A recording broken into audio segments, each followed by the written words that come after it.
UP चुनाव से पहले जहां पर जातिगत और हिंदू मुस्लिम राजनीति तूल पकड़ रही है, वहीं पर दिल्ली के मटियाला गांव के क्षेत्र में हम देखते हैं कि वेयर हाउस में एक चर्च खोल दिया जाता है, जिसके विरोध में कई हिंदू संगठन सड़क पर उतरते हैं और इसका विरोध करते हैं।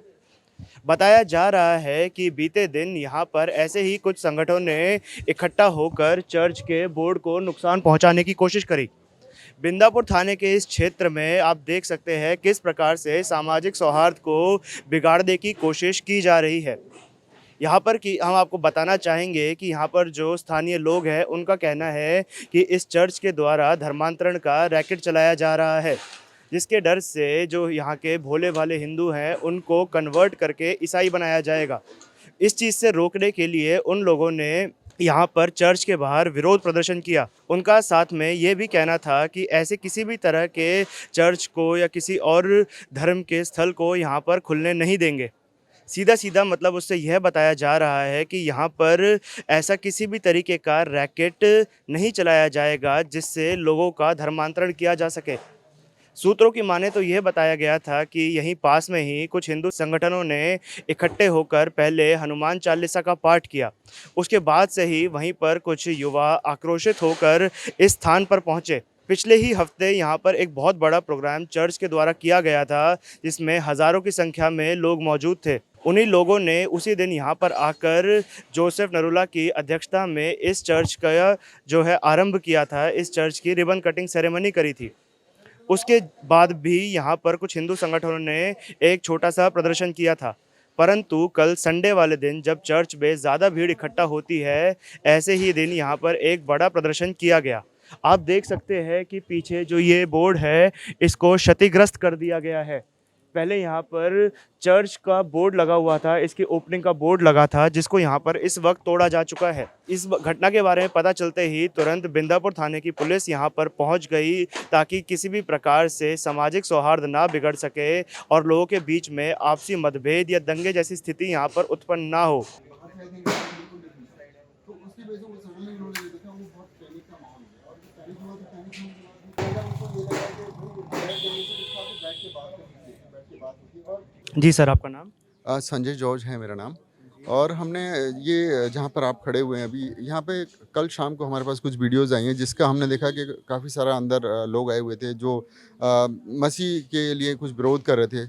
और उसमें जब हमने देखा कि वो जब विरोध कर रहे हैं तो उनका एक उग्र चेहरा था, और जबकि मसीह लोग आपको सबको पता होगा कि वो लोग सिर्फ दुआ प्रार्थना के लिए मिलते हैं।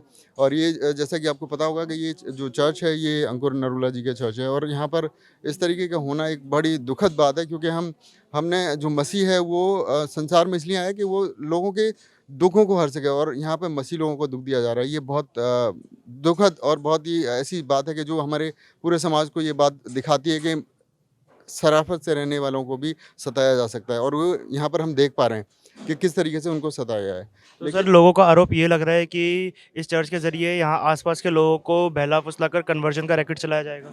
नहीं, ऐसा नहीं है, कन्वर्जन नहीं होता है। देखिए, जब हम किसी भी चर्च में आप जाएँगे, किसी भी चर्च में, मैं सिर्फ़ अंकुर नरूला जी के चर्च की बात नहीं कर रहा हूँ, किसी भी आप चर्च में जाएँगे, वहाँ पर सिर्फ़ दुआ प्रार्थना होती है, किसी को भी कन्वर्ट नहीं किया जाता, किसी को भी कन्वर्ट नाम की कोई चीज़ नहीं होती है। आप आए, आपने अपना बोला कि मेरे लिए प्रार्थना करिए, और जब आप प्रार्थना करने के लिए आते हैं और प्रार्थना आपके ऊपर हो रही है, उस समय कोई कन्वर्जन की बात ही नहीं होती है। आपका मन हुआ तो आप दोबारा आएँगे, आपका मन होगा तो 3 बार आएँगे, 4 बार आएँगे, और आप लोग फिर जब आपका डिसीज़न हो जाता है और आप ये कहते हैं, नहीं, नहीं, मुझे तो रेगुलर आना और यहाँ पर मुझे शांति मिल रही है।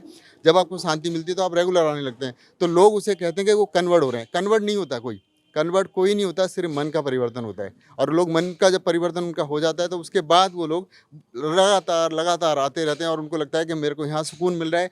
जैसे हम अपने जीवन में अक्सर लोग डॉक्टर्स बदलते हैं, यहाँ पर आके लोग अपनी आत्मा का उपचार कराते हैं और यहाँ पर आके अपनी आत्मा की सुकून पाते हैं, और यही होता है। इसके अलावा कुछ नहीं होता है, कोई कन्वर्जन नहीं होता है। किसी को कोई पैसा नहीं दिया जाता, किसी को कोई किसी चीज़ का कोई लाभ और लालच, किसी चीज़ का कुछ नहीं दिया जाता।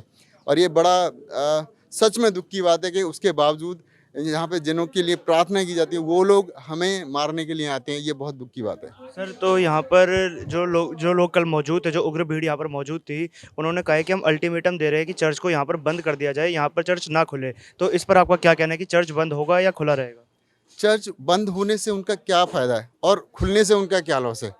अगर वो बंद भी हो जाता है तो उनका फ़ायदा क्या होगा मुझे बताइए। इसमें किसी के लिए भी कोई हानि हो रही है क्या? कोई आवाज़ लगती है, कोई लाउड स्पीकर चल रहा है जिससे आपको नुकसान हो रहा है, या किसी और तरीके का कोई नुकसान कर रहे हैं हम? कुछ नहीं कर रहे हैं। आपने अगर अब चर्च में आप कभी गए हैं तो आप देखेंगे कि आप वहाँ पे सिर्फ सभा होती है, भजन हो रहे हैं और वो उसके बाद में चले जाते हैं। ऐसा नहीं है कि कोई लाउड स्पीकर लगा के किसी को हार्म कर रहे हैं, या रात में, दिन में कोई टाइम टेबल नहीं है। एक प्रेयर का एक सिस्टम है, प्रेयर करते हैं और उसके बाद चले जाते हैं, तो इससे किसी को नुकसान नहीं होना चाहिए। मेरी तो ये प्रार्थना है कि भाई लोगों को ये समझना चाहिए कि हम जब मसीह के लिए आते हैं, जब आप कहीं पे, आपने मदर टेरेसा का नाम सुना है? मदर टेरेसा ने लोगों के लिए अपना जीवन पूरा दे दिया और यहाँ तक कि हिंदुस्तान में रहे और वहीं पे दफन हो गए। उनका काम क्या था? लोगों के लिए प्रार्थनाएं करना। उनका काम क्या था? लोगों के लिए अच्छाई के लिए, उन्नति के लिए रात दिन अपने आप को देना, और वही काम हो रहा। तो इतनी इस उग्र भीड़ को देखने के बाद क्या चर्च अभी खुला रहेगा या बंद होगा? चर्च बंद नहीं होगा।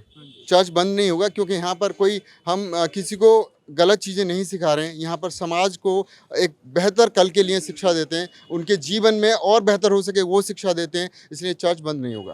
तो यहाँ पर जो आसपास के समाज के लोग हैं जो विरोध कर रहे हैं चर्च का, जैसे आप देख सकते हैं ऊपर बोर्ड तक जी, तोड़ जी, दिया जी, गया गुस्से में आकर, जी। तो इन लोगों को कैसे आप अपने फेवर में लेंगे कि हम लोग कुछ गलत नहीं कर रहे? वो उग्र जो हुए हैं वो एक मानसिक एक दबाव है जो बाहर के लोग करते हैं। यहाँ के लोग बुरे नहीं हैं। यहाँ के लोग बुरे नहीं हैं, और बुरे किसी भी जगह के कोई इंसान नहीं होता है। किसी भी इंसान के अंदर कोई बुराई नहीं होती है, लेकिन कुछ स्वार्थी लोगों की वजह से वो लोग उग्र होते हैं। यहाँ तक कि कोई भी, आप अगर कहीं जाएंगे, आपसे मेरी बात हुई और आपने बोला कि मेरा नाम ये है, और हम लोगों ने अपने नंबर एक्सचेंज किए, जस्ट एक फ्रेंडली इन्वायरमेंट के हिसाब से। आप एक हिंदू धर्म से आते हैं, मैं क्रिश्चियन धर्म से आता हूँ, ये फ़र्क नहीं पड़ता है, लेकिन हम एक बात का फ़र्क पड़ता है कि आप एक अच्छे इंसान हैं और मैं भी एक अच्छा इंसान हूँ, प्रभु का भय मानता हूँ। बस इतना सा है। तो इसमें कोई बंद करने वाली तो बात ही नहीं आती है। हम उन भाइयों को समझाएँगे, उनसे बात करेंगे, ताकि ये सब जितना भी डिस्प्यूट है, जितना भी जिस तरीके भी ये जो दिक्कतें हुई हैं, उनको हम मिटा सकें एक भाईचारे के साथ।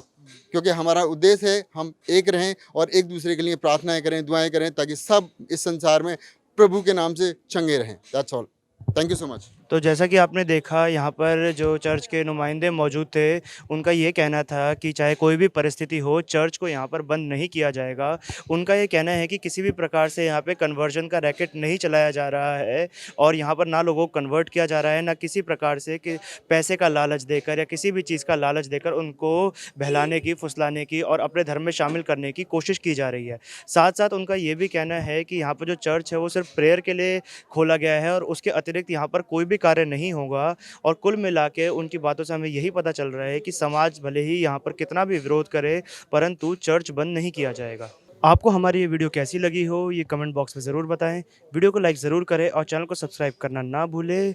कैमरामैन अमन पांडे के साथ मैं आयुष शर्मा और आप देख रहे थे स्वराज मीडिया नेटवर्क।